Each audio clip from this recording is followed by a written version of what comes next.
तो Thor love and thunder के trailer को देखने के बाद जो चीज़ सबसे ज़्यादा इंटरनेट के ऊपर छाई हुई है वो गॉर द गॉड विचर का लुक है, यानी कि क्रिश्चियन बेल जो कि इस पूरे के पूरे रोल को परफॉर्म कर रहे हैं वो इंटरनेट के ऊपर एक मीम बन चुके हैं। और आखिरकार यहाँ पे लोग जो हैं गॉर के लुक को बहुत ही ज़्यादा क्रिटिसाइज कर रहे हैं कि वो एक भीख मंगता गरीब लग रहा है, ऐसा लग रहा है इसको 4 दिन तक खाना नहीं मिला और इस तरह की बातें की जा रही हैं। अब टू बी ऑनेस्ट, जब मैंने इस ट्रेलर को देखा था, जो मेरा रिएक्शन था, जो मेरा ब्रेकडाउन था, उसके अंदर मुझे भी गौर का लुक ज़रा भी पसंद नहीं आया था। क्योंकि अगर हम कॉमिक्स वाला गौर का लुक देखते हैं तो एक खतरनाक किस्म का एलियन है जिसके बड़े बड़े टेंटिकल्स होते हैं जो सर से निकले हुए होते हैं, उसकी नाक नहीं होती है और खतरनाक किस्म की हॉरर शक्ल उसकी होती है बहुत ज़्यादा कि कोई बच्चा उसको रात में देख ले तो उसको नींद ना आए। लेकिन फिर जब मैं इन सारी की सारी बातों के ऊपर उसको क्रिटिसाइज कर रहा था और क्रिश्चियन बेल के इस वाले लुक को बहुत ही ज़्यादा बुरा बोल रहा था, तो मैंने एक मिनट के लिए सोचा कि क्या गौर के लुक को कॉमिक एक्यूरेट बनाना एमसीयू के अंदर ये पॉसिबल है भी कि नहीं। और मैं इस नतीजे पे पहुंचा हूं कि गौर के कॉमिक एक्यूरेट लुक को मूवीज के अंदर दिखाना वो एक इम्पॉसिबल टास्क है। सो गाइस, दिस इज पीट टाइगर और आज की इस वीडियो में मैं आपके साथ डिटेल में बात करने वाला हूं कि आखिरकार क्यों गॉर द गॉड बुचर के उस कॉमिक एक्यूरेट लुक को मूवीज में दिखाना एक बहुत ज्यादा इम्पॉसिबल फीट है और हमें क्यों ये पूरे के पूरे क्रिटिसिज्म को रोक देना चाहिए, क्योंकि इसका कोई फायदा नहीं होने वाला है।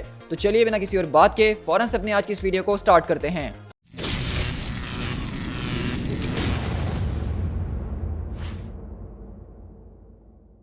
तो जब मैं ये सारी के सारी मीम्स वगैरह को शेयर कर रहा था खुद भी, और मैं काफ़ी तरह क्रिटिसाइज कर रहा था क्रिश्चियन बेल के इस लुक को, क्योंकि कॉमिक्स वाला गौर वो बहुत ही ज़्यादा अलग दिखता है और उसको देख के ही लगता है कि वो कोई खतरनाक किस्म की चीज़ है। लेकिन फिर मैं इंटरनेट के ऊपर गया और मैंने वहाँ पर रिसर्च करी कि कॉमिक एक्यूरेट गौर के एमसीयू के जो कॉन्सेप्ट्स आर्ट जो कि बड़े बड़े आर्टिस्ट वगैरह बनाते हैं ऐसी फैन के लिए, तो उनके जब मैंने कॉन्सेप्ट आर्ट्स को देखा तो मैंने इस बात को रियलाइज़ कर लिया कि अगर गॉर द गॉड बुचर के कॉमिक एक्यूरेट लुक को वो मूवीज़ के अंदर दिखाते तो वो इससे भी ज़्यादा खतरनाक किस्म से ऑडियंस के सामने आता और ऑडियंस उससे भी ज़्यादा उसकी बुराइयाँ कर रही होती। और उसके बाद जो दूसरा सबसे बड़ा पॉइंट था वो ये था कि अब मार्वल स्टूडियोज वाले इतने ज़्यादा पागल हैं कि वो क्रिश्चियन बेल जैसे ऐसे महान और ज़बरदस्त किस्म के एक्टर को अपनी मूवी में सिर्फ इसीलिए कास्ट करेंगे ताकि उसको सीजीआई करके सिर्फ उसकी आवाज़ का इस्तेमाल करें। तो मुझे ऐसा नहीं लगता है। वो यहाँ पे क्रिश्चियन बेल को इसलिए उन्होंने कास्ट करा क्योंकि वो जानते हैं कि क्रिश्चियन बेल कौन है और वो कितने ज़्यादा ज़बरदस्त तरीके से गॉर द गॉड बुचर की स्टोरी को आगे पोर्ट्रेट कर सकते हैं इस पूरी की पूरी मूवी के अंदर। तो इसलिए अगर वो यहाँ पे इसके पूरे के पूरे लुक के ऊपर ज़्यादा फोकस करते और उसको कॉमिक एक्यूरेट बनाने की कोशिश करते तो वहाँ पे क्रिश्चियन बेल की जो असली शक्ल है वो छुपी जाती और उसके पीछे उनकी सारी की सारी वो परफॉर्मेंस जो कि वो दे सकते हैं वो कभी हमें नज़र नहीं आती। अब हमारे पास यहाँ पे जो दूसरा पॉइंट आता है वो ये आता है कि अगर हमें कॉमिक एक्यूरेट लुक नहीं मिल सकता है गौर का, तो हमें उसकी कॉमिक एक्यूरेट स्टोरी तो मिलनी ही चाहिए। और वो इस ट्रेलर को देख के मुझे काफ़ी हद तक लग भी रहा है कि हमें मिल सकती है, क्योंकि गॉर द गॉड बुचर की जो सबसे ज़्यादा खास बात है वो कभी भी उसके लुक्स नहीं थे। क्योंकि गॉर द गॉड बुचर के बारे में आपने जब भी कभी सुना होगा तो आपने ये नहीं सुना होगा कि कॉमिक्स के अंदर यार उसका लुक बहुत ही ज़्यादा ज़बरदस्त होता है, उसको देखने में मज़ा आ जाता है, बल्कि आपने हमेशा उसकी तारीफ इस तरह से सुनी है कि वो एक खतरनाक किस्म का विलन है जिसने थॉर को इतनी बार धूल चढ़ाई है कि थॉर को याद भी नहीं। और थॉर एक ऐसा सुपर हीरो है मार्वल कॉमिक्स के अंदर होने वाला जो कि सुपरमैन से कंपैरिजन किया जाता है डीसी के, यानी कि बहुत ही ज़्यादा पावरफुल है। और गौर वो शख्स था जिसने थॉर को डर का मतलब सिखाया था एक गुफा के अंदर 17 दिन तक टॉर्चर करने के बाद। और आप इस बात से अंदाजा लगा सकते हैं कि गौर कितना ज़्यादा कोई ओपी कैरेक्टर है, यानी कि यहाँ पे उसके लुक्स मैटर नहीं करते हैं बल्कि उसकी मोटिवेशन, उसकी पावर, ये सारी की सारी चीज़ें बहुत ज़्यादा ही जो है मैटर करती हैं। और इन्हीं चीज़ों को मैं चाहता हूँ कि अगर उनके लुक्स को नहीं दिखाया गया तो मुझे कोई फ़र्क नहीं पड़ेगा, लेकिन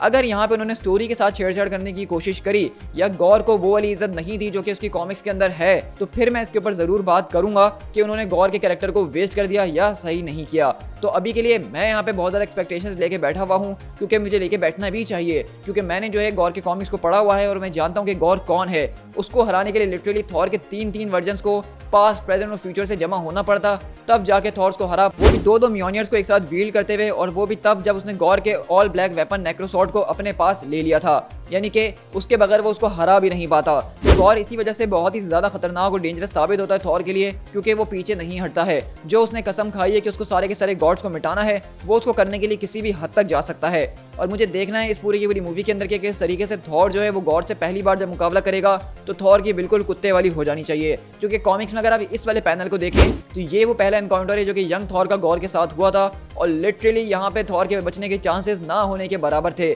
अगर वहाँ पे थॉर एक ट्रिक का इस्तेमाल करते हुए गौर के ऊपर लाइटिंग नहीं गिराता तो वो उसको डिस्ट्रैक्ट नहीं कर पाता और जिंदा नहीं बचता। और उसके बाद ही हमने देखा कि किस तरीके से गॉड द गॉड विचर ने कॉमिक्स के अंदर यंग थॉर को एक गुफा के अंदर 17 दिनों तक जो है लगातार टॉर्चर करा था, सिर्फ ये जानने के लिए कि आखिरकार एसगार्ड कहाँ है और एसगार्ड के ऊपर कौन कौन से गॉड्स रहते हैं, ताकि वो थॉर को अपने साथ वहाँ पे ले जाके उन सारे के सारे गॉड्स को थॉर की आंखों के सामने मार सके। तो ये कन्विक्शन, ये मोटिवेशन, ये मुझे देखना है मूवी के अंदर। और ये अगर सब कुछ देखने को मिल गया तो थैनोस की जो पूरी की पूरी हम इतनी ज़्यादा चर्चा करते हुए आते हैं, थैनोस को मार्वल का ग्रेटेस्ट विलन मानते हैं, वो उसके सामने फिर कुछ भी नहीं रहने वाला है। मेरे हिसाब से एक विलन के लुक से ज़्यादा, उसकी पावर से ज़्यादा उसकी मोटिवेशन बहुत ही ज़्यादा मैटर करती है किसी भी मूवी के अंदर एक अच्छा विलन बनाने के लिए। इसका एग्जांपल मैं आपको देना चाहूँगा एक इंडियन मूवी से जो कि एक विलन है। आई होप कि आप सबने तो एक विलन मूवी देखी हुई होगी जिसके अंदर रितेश देशमुख पहली बार एक विलन के रोल में हमें नजर आए थे। और मैं सच कहूँगा कि वो मूवी एक ऐसी मूवी थी जिसके अंदर मुझे हीरो से ज़्यादा विलन से प्यार हो गया था। मतलब विलन के ऊपर वहाँ पे इतने ज़्यादा जुल्म होते हैं, उसकी बीवी उसको इतना ज़्यादा परेशान करती है कि वो अपना गुस्सा आखिरकार उतारे तो कहाँ उतारे,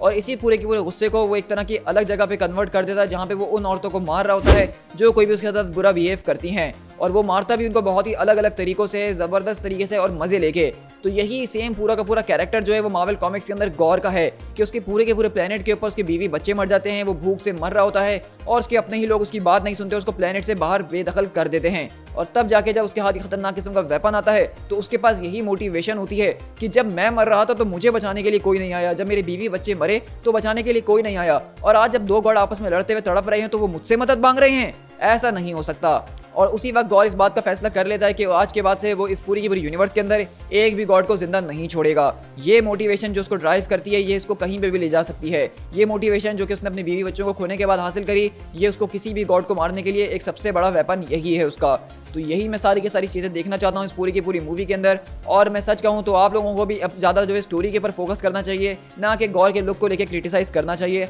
वरना आप एक बहुत ही ज़्यादा इंपॉर्टेंट और ज़बरदस्त किस्म की स्टोरी को मिस कर देंगे इस सारे के सारे क्रिटिसिज्म के बीच में। तो आई होप कि आप इस मेरी वीडियो से समझ गए होंगे कि मेरी इस वीडियो बनाने का क्या मकसद था, कि हमें गॉर के लुक के ऊपर ज़्यादा फोकस नहीं बल्कि उसकी स्टोरी के ऊपर फोकस करना चाहिए जो कि बहुत ही ज़्यादा ज़बरदस्त किस्म की है। और अगर वो लोग किसी ना किसी तरीके से कॉमिक बुक एक्यूरेट लुक कर भी देते गॉर का, तो फिर हम लोग यहाँ पे क्रिश्चियन बेल की जो एक्टिंग है, जो उनके एक्सप्रेशन थे, उसको मिस कर देते, जो कि मेरे हिसाब से एक बहुत ही ज़्यादा अनफेयर चीज़ होती। क्योंकि क्रिश्चियन बेल एक हॉलीवुड के अंदर परफेक्शनिस्ट के नाम से जाने जाते हैं, जिन्होंने अपने रोल्स के लिए अपनी पूरी की पूरी बॉडी को, अपनी मेंटल स्टेट को, सबको चेंज करके पूरे के पूरे रोल के कैरेक्टर के अंदर आ सकें। तो मैं यही सोच रहा हूँ कि जब गॉर हमें अपने पूरे के पूरे कैरेक्टर में दिखेगा तो मैं इस बात को लिख के दे सकता हूँ कि इस पूरी की पूरी मूवी को देखने के बाद लोग उसको थॉर लव एंड थंडर नहीं बल्कि ये गॉर द गॉड विचर की मूवीज को कह रहे होंगे, क्योंकि इसके अंदर क्रिश्चियन बेल अपनी पूरी की पूरी छाप छोड़ के जाने वाले हैं। और ये पहली मूवी होने वाली है जिसके अंदर मैं चाहता हूँ कि यहाँ पे थॉर ना जीते बल्कि गॉर द गॉड विचर जीत जाए। और मैं ये भी उम्मीद करता हूँ कि इस पूरी की पूरी वीडियो के और मैं इस बात की भी उम्मीद करता हूँ कि यहाँ पे इस पूरी की पूरी मूवी के एंड में वो गॉर को जान से ना मारें बल्कि उसको आगे भी इस्तेमाल करें, क्योंकि वो बहुत ही इंटरेस्टिंग और ज़बरदस्त किस्म का कैरेक्टर है जो कि उनको अलग अलग जगहों पर और अच्छे तरीके से इस्तेमाल किया जा सकता है। So guys, with that being said मैं अपनी इस वीडियो को यहीं पर रैप अप करता हूँ। आई होप कि आपको मेरी वीडियो काफ़ी ज़्यादा पसंद आई होगी और आपको ये बात समझ में आ ही गई होगी कि गॉर द गॉड बुचर के कॉमिक एक्यूरेट लुक को आखिरकार क्यों अचीव नहीं किया जा सकता है एमसीयू के अंदर। तो उसी के साथ अगर आप गॉर द गॉड बुचर के बारे में और ज़्यादा डिटेल में जानना चाहते हैं और उसकी कॉमिक बुक को पढ़ना चाहते हैं जो कि एक बहुत ही ऑसम कॉमिक्स है, तो मैं बहुत जल्द अपने चैनल के ऊपर शुरू करने वाला हूँ, जो कि मोस्ट प्रोबेबली इस सैटरडे को मैं आपके सामने एक मूवी की तरह पेश करूंगा। उसका टीजर मैं ऑलरेडी अपने मेन चैनल स्पीड टाइगर के ऊपर अपलोड कर चुका हूँ, जिसका लिंक मैं नीचे डिस्क्रिप्शन में दे दूंगा। तो आप उस टीजर को देख लीजिए तो आपको अंदाजा हो जाएगा कि सैटरडे को जो मूवी आने वाली है वो कितनी ज़्यादा एपिक होगी, और उसके बाद आप गॉर द गॉड बुचर और इस पूरी की पूरी स्टोरी को बहुत ही अच्छे तरीके से समझ पाएंगे। सो गाइस, इस वीडियो को लाइक करना बिल्कुल भी मत भूलिएगा अगर आपको पसंद आई है, और कमेंट डाउन करके बताइएगा कि आपका इस पूरी की पूरी चीज़ के ऊपर क्या ओपिनियन है। क्या मैंने जो इस वीडियो के अंदर बात करी है क्या आप उससे एग्री करते हैं, और अगर आप डिसएग्री करते हैं तो उसका भी मुझे रीजन ज़रूर दीजिएगा। साथ ही साथ अगर आप चैनल पे फर्स्ट टाइम आ रहे हैं तो चैनल को सब्सक्राइब करना बिल्कुल भी मत भूलिएगा इस तरह की ऑसम वीडियोस को एंजॉय करने के लिए। साथ ही साथ मेरे मेन चैनल स्पीड टाइगर को भी एक्सप्लेन कीजिए, जहाँ पे मैं डेली बेसिस के ऊपर कॉमिक्स को तो अपलोड कर ही रहता हूँ। इसी के साथ मुझे फेसबुक और इंस्टाग्राम पे भी फॉलो कर लीजिएगा, जहाँ मैं ज़बरदस्त किस्म की न्यूज़ एंड अपडेट्स आपके साथ शेयर कर ही रहता हूँ। So guys, this is speed tiger, मिलते हैं अपने किसी और वीडियो के साथ। Till then, thank you so much.